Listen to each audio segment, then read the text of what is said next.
안녕하세요. 신앙의 경험을 바탕으로 구원의 확신을 찾아 떠나는 경험의 노래 한민호입니다. 세 번째 시간입니다. 오늘은 죄와 씨름하다 죽을 뻔했습니다 라는 주제로 죄와 구원에 대해 살펴보겠습니다. 많은 사람들이 예수님을 믿고 거듭난 이후에도 과거의 죄를 여전히 반복하는 경우가 많습니다. 어떤 사람들은 죄를 이겨보려고 정말 필사적으로 노력을 해보고 시도도 해보지만 해도 안 되니까 결국은 포기해버리는 경우도 많이 보았습니다. 그리고 이렇게 변명하는 것을 들었습니다. 우리가 육신의 몸을 입고 있어서 예수님 오실 때까지는 죄를 어차피 지을 수밖에 없어. 이렇게 살다가 하늘나라에 가면 완전한 몸을 입게 될 거야. 그땐 죄를 짓지 않겠지. 정말 그런 것일까요? 이 땅에서 우리가 죄를 그치고 승리하는 생애를 살 수 있는 비결은 정녕 없는 것일까요? 저는요, 오랫동안 이 방법을 몰라서 정말 죄와 씨름하다 죽을 뻔했습니다. 아무리 노력을 하고 아무리 최선을 다해도 여전히 화를 참지 못하고 버럭 성을 내기도 하고 사람을 미워하기도 하는 제 자신을 보면서 정말 절망했었습니다. 저는 이런 죄의 감정을 갖고 싶지 않은데 어떻게 제 감정을 다스리고 죄에서 승리할 수 있게 되는지 도저히 그 방법을 몰랐던 것입니다. 그러다 어느 날 성경 로마서 6장에서 그 엄청난 비밀을 깨닫게 되었습니다. 로마서 6장 6절의 말씀인데요. 우리가 알거니와 우리의 옛사람이 예수와 함께 십자가에 못 박힌 것은 이 죄의 몸이 멸하여 다시는 우리가 죄의 종노릇하지 아니하려 함이니. 사도 바울은 첫째로 이야기합니다. 우리가 죄의 종이라고 말이죠. 저는 정말 죄의 종이었습니다. 왜냐하면 제가 아무리 죄에서 벗어나려고 노력해도 아무리 의로운 삶을 살려고 율법을 순종하려고 최선을 다해도 그 완전한 삶이 사라지지 않더라고요. 왜 많은 사람들이 어떤 술이나 도박이나 어떤 중독에서 벗어나오지 못하는 줄 아시나요? 그들이 노력이 부족해서가 아닙니다. 그들이 그것에 노예가 되어 있기 때문이죠. 그런데요, 사람마다 종류가 좀 다를 뿐이지 지구상에 있는 모든 사람들은 이 죄에 중독되어서 절대로 그것으로부터 스스로 자유를 얻을 수 없는 것입니다. 아무리 노력해도 결국은 이 죄가 시키는 대로 죄를 지을 수밖에 없는 것이죠. 자, 그렇다면요, 이런 죄에 종된 사람이 어떻게 이 죄로부터 해방되어 벗어날 수 있을까요? 딱 한 가지 답밖에 없습니다. 그것은 죽음입니다. 죽지 않고서는 이 몸이 살아있으면서는 결코 죄에 굴복하고 이 육신의 몸에서, 이 죄의 몸에서 우리가 벗어날 수 있는 길이 없습니다. 불가능한 것입니다. 죽어야 됩니다. 무덤으로 들어가면 자유케 되는 것이죠. 그래서 하나님께서는 예수님을 이 땅에 보내주신 것입니다.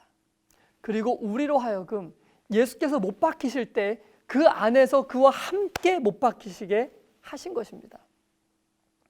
그래서 사도 바울은 우리가 예수님 안에서 예수님과 함께 십자가에 죽임을 당했다라고 이야기하고 있는 것입니다. 한번 생각해 보세요. 죄수들 중에 어떤 사람에게 사형 판결을 내리죠?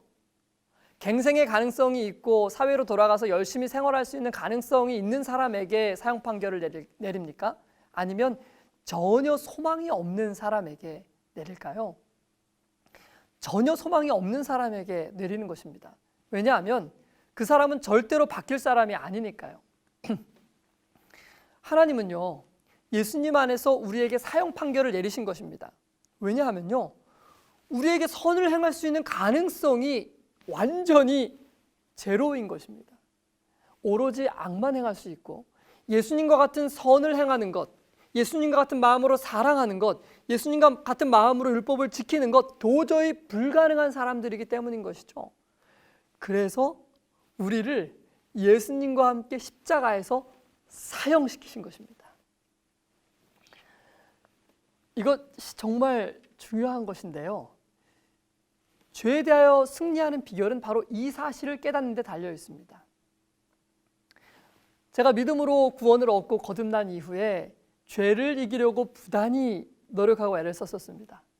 그런데 늘 실패하는 것입니다. 도무지 어떻게 해야지 이 죄를 이길 수 있는지 그 방법을 몰랐던 것이죠. 그런데 제가 이 사실을 깨닫는 순간 제가 무릎을 탁 치게 되었던 것입니다. 제가 이유를 깨닫게 된 것입니다.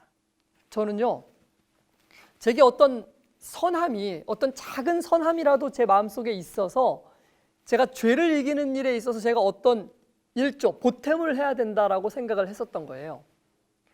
구원은 오직 믿음으로만 받아놓고 그 다음에 죄를 이기는 생애에 있어서는 예수님의 도우심 더하기 나의 어떤 열심이나 어떤 노력, 작은 노력이라 할지라도 그것이 있어야만 죄를 이기는 것이 가능했다고 생각한 것입니다.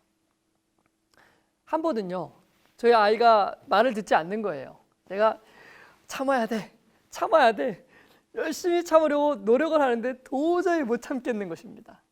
그래서 결국 제 자신을 더 이상 다스리지 못하고 소리를 찌르려고 하는 순간에 이 사실이 깨달아지게 된 것입니다. 내가 이게 화를 참기 위해서 예수님의 도움을, 예수님 도와주세요 하고 구하고 있기는 했지만 여전히 예수님의 도움이 이르러 오면 나의 노력과 합쳐져서 내가 죄를 이기려고 했구나 라는 것을 제가 깨닫게 된 것입니다. 다른 말로 하면 제가 십자가에서 사형을 당해야 될 만큼 전혀 속수무책, 소망이 없는 죄인이라는 것을 제가 완전히 망각하고 있었던 것이죠. 그래서 예수님이 도와주시면 제 안에 어떤 선한 것이 협력하여서 죄를 이길 수 있을 것으로 착각하고 있었던 것입니다. 제가 제 스스로에 대해서 어떤 일말의 소망과 기대감을 품고 있었기 때문에 저를 대신하여 예수님께서 제 안에서 죄를 승리하실 수가 없으셨던 것입니다. 여전히 제가 제 안에 주인이었기 때문에요. 이 사실이 깨달아지는 순간 저는 정말 하나님 앞에 납작 엎드렸습니다. 그리고 하나님께 부르짖었습니다. 하나님, 저는 머리끝부터 발끝까지 정말 완전한 죄인입니다. 오죽하면 제가 십자가 위에서 예수님과 함께 사형 판결을 받아야 했겠습니까? 저에게는 제 감정과 마음을 다스릴 힘이 전혀 없습니다. 저는 죄를 대항하기에 정말 100% 무력합니다. 그러니 부활하신 주님께서 저를 대신해 승리해 주십시오. 제가 이 기도를 드리는 순간 제 마음의 동기가 새롭게 바뀌는 것을 제가 느끼게 되었습니다. 그리고 제 마음이 그 아이에 대해서 너그러운 마음으로 바뀌는 것을 제가 경험한 것입니다. 제가 죄에 대하여 완전히 철저하게 무력하고 아무것도 할 수 없다는 것을 깨닫고 주님께 부르짖을 때 성령께서 친히 저를 죄에서 건져주시는 그러한 경험이 일어날 수 있는 것을 깨닫게 된 것입니다. 그리고 저는 마치 성전에서 고침을 받은 그 안진뱅이가 걷고 뛰면서 하나님을 찬미하고 찬양하였던 것처럼 감사와 기쁨으로 하나님을 찬양할 수 있게 되었던 것이죠. 이 놀라운 축복은요, 저만을 위한 것이 아닙니다. 이것은 십자가의 능력을 깨달아 믿는 모든 사람에게 거저 값없이 베풀어 주시는 하나님의 은혜인 것입니다. 바로 여러분들을 위한 것이기도 한 것이죠. 죄로부터 승리의 생애를 사는 이 놀라운 경험의 노래가 꼭 우리의 것이 되기를 바랍니다. 다음 시간에는요, 죄를 이기는데 꼭 필요한 한 가지라는 주제로 함께 살펴보겠습니다. 죄에 대하여 승리하기 위해서 반드시 알아야 하는 이것 궁금하지 않으세요? 다음 시간에 다시 찾아뵙겠습니다. 감사합니다.